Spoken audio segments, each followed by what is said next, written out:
अशोक चव्हाण आणि जरांगेंमध्ये तब्बल 2 तास चर्चा, सकारात्मक चर्चा झाल्याची चव्हाणांची माहिती। तर आजपासून जरांगेंची शांतता यात्रा।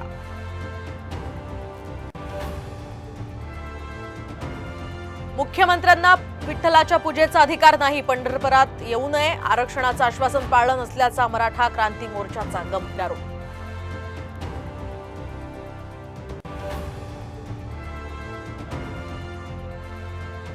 शासकीय निधीतून मत खरेदी करायचा केविलवाना प्रयत्न आहे। सरकारी पैशातून मत खरेदीचा प्रयत्न, विरोधी पक्षनेते वडेट्टीवारांचा सत्ताधाऱ्यांवर आरोप। तर लोकसभेच्या निकालानं सरकार घाबरलं, रोहित पवारांचं टीकास्त्र।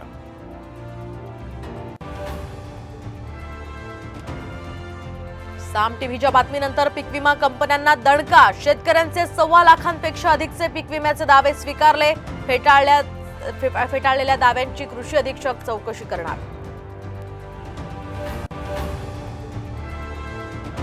पेपरफुटी विरोधी विधेयक विधानसभेमध्ये सादर, तर 3 ते 10 वर्षांच्या शिक्षेची तरतूद, तर 1 कोटींचा दंड सुद्धा।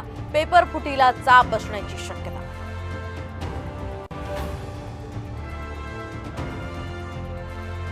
आणि मुंबईतील डोंगरावर अडकलेल्या 5 अल्पवयीन मुलांची सुखरूप सुटका, 7 तासांचं यशस्वी रेस्क्यू ऑपरेशन।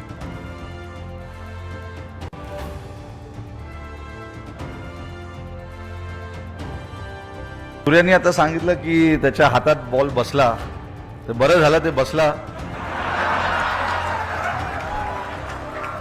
नाहीतर पुढे त्याला मी बसवलं असतं। हातात कॅच बसला नसता तर सूर्यकुमारला मीच बसवलं असतं। विधान भवनामध्ये कॅप्टन रोहित शर्माची फटकेबाजी।